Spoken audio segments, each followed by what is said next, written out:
Hello friends, welcome to my channel crack civil services. Friends, इस video series में हम modern Indian history cover कर रहे थे और आज हम लेसन नंबर 33 कवर करेंगे। इससे पहले मैंने आप लोगों को 32 लेसन्स प्रोवाइड करा दिए हैं।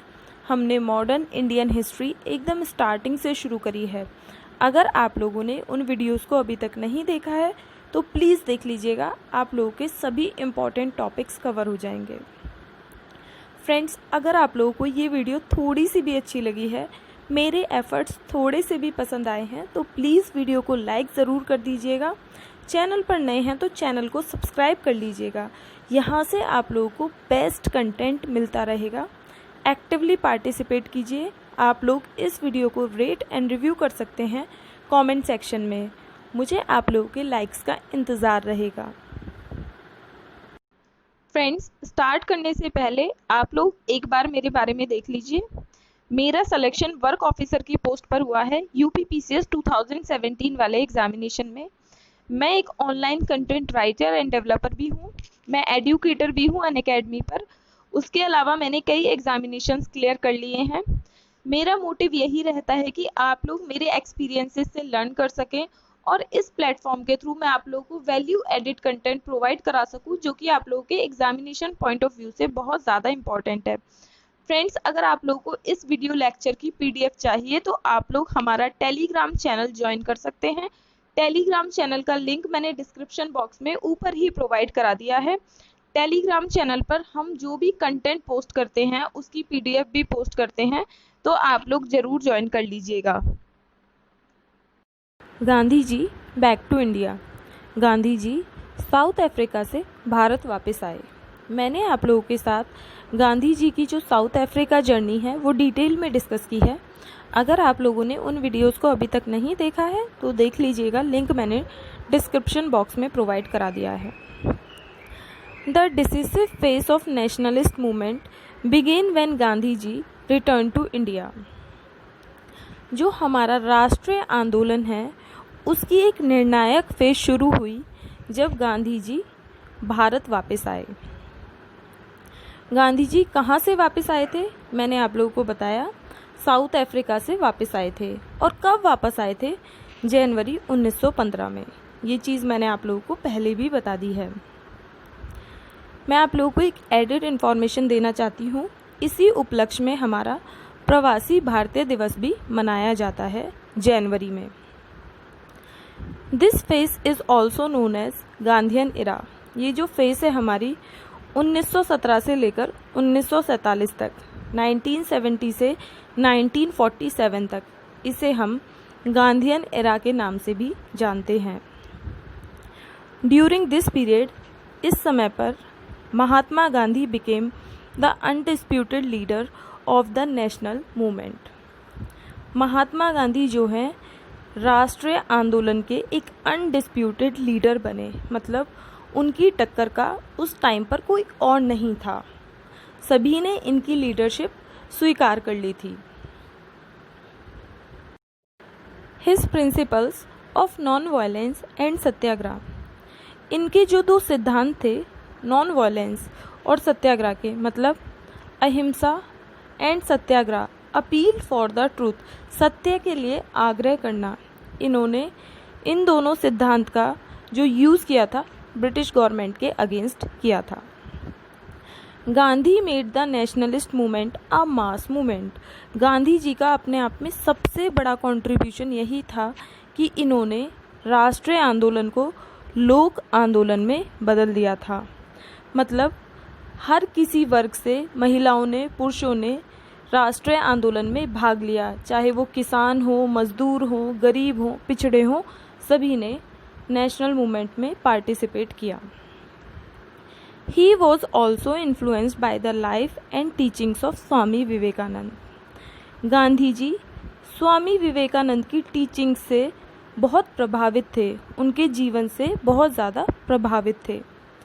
His political Guru Gokhale and दादा भाई नौरोजी ऑल्सो इन्फ्लुएंस्ड हिम। इनके जो पॉलिटिकल गुरु हैं, ये अपने आप में इम्पॉर्टेंट क्वेश्चन है, कई जगह आप लोगों को देखने को मिल जाएगा। इनके जो पॉलिटिकल गुरु थे वो थे जी के गोखले। और दादा भाई नौरोजी, इनके जीवन का भी गांधी जी पे बहुत ज़्यादा प्रभाव था। तो ये क्वेश्चन पूछा जाता है गांधी जी के पॉलिटिकल गुरु कौन थे, तो जी.के. गोखले इसका आंसर रहता है, गोपाल कृष्ण गोखले। अब हम बात करते हैं चंपारण सत्याग्रह की। चंपारण सत्याग्रह गांधी जी के जीवन का पहला सत्याग्रह था भारत में।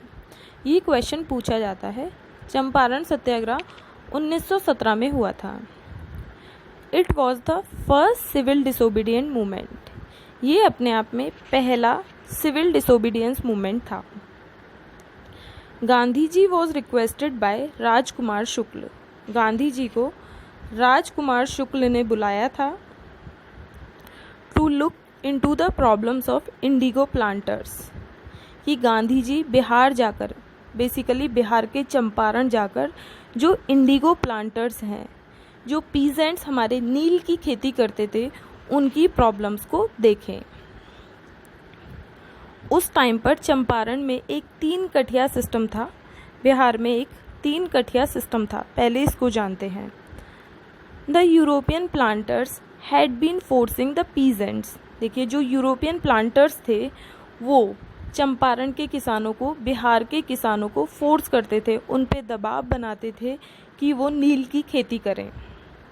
अब इस सिस्टम को 3 कठिया सिस्टम क्यों कहते हैं? देखिए, अगर खेत को हम 20 भागों में डिवाइड कर दें, इस तरीके से 20 पार्ट्स में डिवाइड करते हैं, तो ये जो यूरोपियन प्लांटर्स थे, भारतीय किसानों से ये कहते थे कि उन 20 भागों में से आप 3 भागों पर इंडिगो की खेती करें, नील की खेती करें। 3 भागों पर कंपलसरी था नील की खेती करना। तो इसे हम कहते हैं 3 कठिया सिस्टम। 20 भागों में से 3 भागों पर नील की खेती कंपलसरी कर दी थी यूरोपियन प्लांटर्स ने, जो भारतीय किसान थे उनके लिए। The peasants were forced to sell the produce at prices fixed by Europeans. देखिए, ऑलरेडी 3 कठिया सिस्टम चल रहा था। मतलब खेत के जो 20 हिस्से हैं, 20 हिस्सों में से 3 हिस्सों पर किसानों और मजदूरों से ज़बरदस्ती नील की खेती कराई जाती थी। उसके बाद भी यूरोपियंस ने क्या कर रखा था, वो जो नील होता था उसके प्राइस फिक्स कर रखे थे। मतलब यूरोपियंस उस नील को सस्ते में खरीद रहे थे, जिसकी वजह से हमारे किसान मजदूर सफ़र कर रहे थे। एक्कम्पनीड बाय बाबू राजेंद्र प्रसाद। देखिए, गांधी जी किस किस के साथ गए? गांधी जी का जो साथ दिया था, राजेंद्र प्रसाद, मज़ारुल हक, जे.बी. कृपलानी, नरहरि पारिक एंड महादेव देसाई। ये 5 नाम बहुत इम्पॉर्टेंट हैं, फिर से बताती हूँ। गांधी जी के साथ थे Rajendra Prasad, Mazharul Haq, J B. Kripalani, Narhari Parikh and Mahadev Desai. Gandhi ji reach Champaran in 1917। Gandhi ji Champaran पहुँचे और वहाँ पर उन्होंने यूरोपियन प्लांटर्स को मजबूर किया कि वो किसानों के पैसे लौटा दें। इस तरीके से क्या हुआ, गांधी जी के एफर्ट्स की वजह से जो पीजेंट्स थे उनके दुख थोड़े कम हुए, उनकी सफरिंग्स रिड्यूस हुई। ये देखिए, ये चंपारण सत्याग्रह की एक इमेज है। Gandhi had won the first battle of civil disobedience in India. Gandhi ji ने अपनी पहली लड़ाई जीत ली थी भारत में। गांधी जी की जो सविनय अवज्ञा की पहली लड़ाई थी, उसमें गांधी जी विजयी हुए।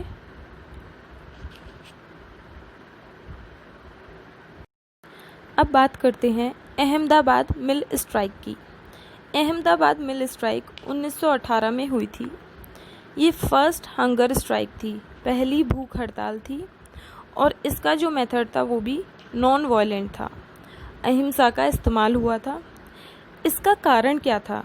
जो वर्कर्स थे वो ये चाहते थे कि जो मिल ओनर्स हैं वो प्लेग बोनस को कंटिन्यू करें, वर्कर्स को प्लेग बोनस देते रहें। लीडर्स कौन कौन से थे? गांधी जी के साथ जो दूसरे लीडर थे वो थी अनुसुईया बेन साराभाई। अनुसुईया बेन साराभाई गांधी जी के अलावा दूसरी लीडर रही थी। Gandhi ji did his second experiment at Ahmedabad. Gandhi ji ने अपना दूसरा परीक्षण अहमदाबाद में किया 1918 में। When he had intervened in a dispute between the workers and the mill owners। Workers और मिल ओनर्स के बीच में डिस्प्यूट चल रहा था और गांधी जी ने उसकी मध्यस्थता की थी। देखते हैं डिस्प्यूट क्या था, मैं आप लोगों को बताती हूँ। देखिए, वहाँ पर प्लेग फैल गया था। जब प्लेग फैल गया था तो वर्कर्स मिल को छोड़कर अपने अपने घर जा रहे थे। मिल ओनर्स ने क्या किया, वर्कर्स को रोकने के लिए उन्हें प्लेग बोनस देना शुरू कर दिया। प्लेग बोनस कितना दिया था? 70% दिया था। मिल ओनर्स ने वर्कर्स को 70% प्लेग बोनस दिया था, जिससे कि वो मिल में काम करते रहें, अपने घर वापस ना जाएं। लेकिन जैसे ही प्लेग ख़त्म हुआ तो अब मिल ओनर्स ने क्या किया, प्लेग बोनस को रिड्यूस करके 20% कर दिया। लेकिन जो वर्कर्स थे वो डिमांड कर रहे थे कि प्लेग बोनस को रिड्यूस ना किया जाए और 70% ही दिया जाए। उनकी ये जो डिमांड थी इस वजह से थी, उनका मानना था कि वर्ल्ड वॉर 1 चल रही थी उस टाइम पर और सभी चीज़ें महंगी हो गई थी, तो जो प्लेग बोनस है जो कि 70% था उसे कंटिन्यू किया जाए। To settle dispute between the mill owners of Ahmedabad and the workers. जो मिल ओनर्स थे अहमदाबाद के और जो वहाँ पर वर्कर्स काम कर रहे थे, उनके डिस्प्यूट को सेटल करने के लिए गांधी जी ने इंटरवीन किया था। अभी मैंने आप लोगों को बताया कि जो वर्कर्स थे वो 70% प्लेग बोनस की डिमांड कर रहे थे, 70% की, और जो मिल ओनर्स हैं वो सिर्फ 20% बोनस देना चाह रहे थे। गांधी जी ने क्या किया, गांधी जी ने वर्कर्स को मना लिया कि वो अपनी डिमांड 35% कर दें। Gandhi asked workers to go on strike for the demand of 35% increase in wages. तो गांधी जी ने वर्कर्स को मना लिया 35% की डिमांड रखने के लिए और फिर गांधी जी स्ट्राइक पर बैठ गए। He undertook a fast unto death. उन्होंने आमरण अनशन की ठान ली।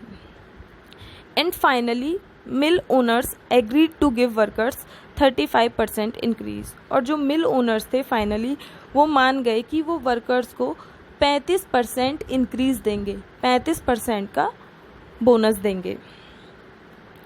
तो इस तरीके से गांधी जी का जो अहमदाबाद मिल स्ट्राइक का एक्सपेरिमेंट था वो भी सक्सेसफुल रहा।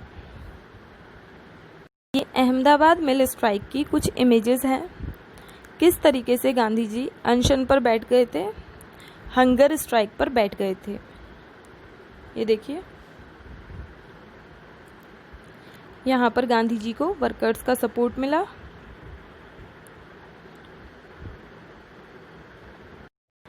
अब हम बात करते हैं खेड़ा सत्याग्रह की। खेड़ा सत्याग्रह भी 1918 में हुआ था। It was the first non corporation movement. ये पहला असहयोग आंदोलन था। बिकॉज ऑफ ड्रॉट इन 1918, 1918 में सूखा पड़ गया था। The crops failed in Kheda district of Gujarat. Gujarat के खेड़ा डिस्ट्रिक्ट में क्रॉप फेलियर हो गया था, वहाँ की फसल बर्बाद हो गई थी सूखा पड़ने की वजह से, गुजरात के खेड़ा डिस्ट्रिक्ट की। अकॉर्डिंग टू रेवेन्यू कोड में ये लिखा है कि if the yield was less than 1/4 of the normal produce, अगर जो किसानों की फसल है वो नॉर्मल प्रोड्यूस के 1/4 से कम रह जाती है, मतलब जो किसानों की फसल किसी साल अगर नॉर्मल प्रोड्यूस के 1/4 से कम रह जाती है तो the farmers were entitled to remission. उस स्थिति में फार्मर्स को कोई टैक्स नहीं देना पड़ेगा, टैक्स से मुक्ति मिल जाएगी। लेकिन ऐसा हुआ नहीं। The authorities refuse to grant remission. जो अथॉरिटीज़ थी, जो ब्रिटिश गवर्नमेंट थी, उन्होंने कर माफ़ नहीं किया, मना कर दिया कर माफ़ करने के लिए, और किसानों की फसल पूरी तरीके से बर्बाद हो गई थी सूखे की वजह से। तो अब आगे देखते हैं। ये गांधी जी का खेड़ा सत्याग्रह में पार्टिसिपेशन है। यहाँ पर गांधी जी स्पीच दे रहे हैं और ये देखिए ये कितनी बड़ी मास गैदरिंग है।